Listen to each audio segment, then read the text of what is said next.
Now, you see, you don't chicken shit on me now, okay? We're finally getting out of this tricky time. You just can't stay 17 forever. Look, man, I feel ya, okay? But that symbol only shines in one city, and I ain't about to leave it. Unbelievable.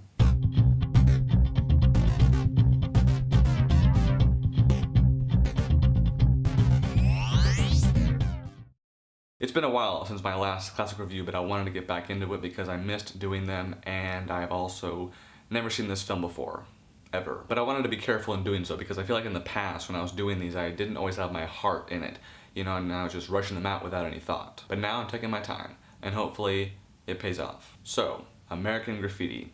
I'm sure you've heard of it. Co-written and directed by George Lucas, 4 years before Star Wars. It has an all-star cast including Ron Howard and Richard Dreyfuss back when they were quite younger, as you can imagine, and it's just one night of their lives before they head off to college. Now, I went in completely blind, alright? I did not see any footage besides what they, like the snippets they show when they were previewing the classics. And all in all, I gotta say, I wasn't terribly impressed. It's not a bad movie, it didn't suck me in like I wanted it to. I think my main issue was that I didn't really find one particular storyline all that fascinating. We jump from character to character throughout the night to see what they're up to, you know?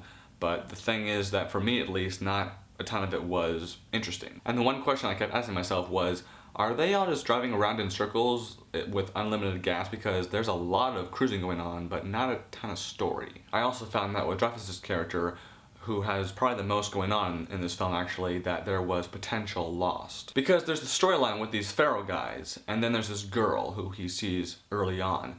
And neither one of those storylines really wraps up. They both just sort of stay in limbo. And one character actually reminded me a lot of McLovin, which isn't a bad thing. His storyline was kind of interesting, although nothing really hooked me from the start. It's also a long movie. It's about 2 hours, and I really felt those 2 hours. I also feel like there were a couple of storylines that could have been cut and more focus put on the leads. But I didn't hate the movie, not by a long shot. I liked the beginning, the dance scene, the actors all did a fine job with what they were given, and the soundtrack is pretty kick-ass. I just wasn't blown away, is all. 2.5 out of 5 stars. Thank you all very much for your time.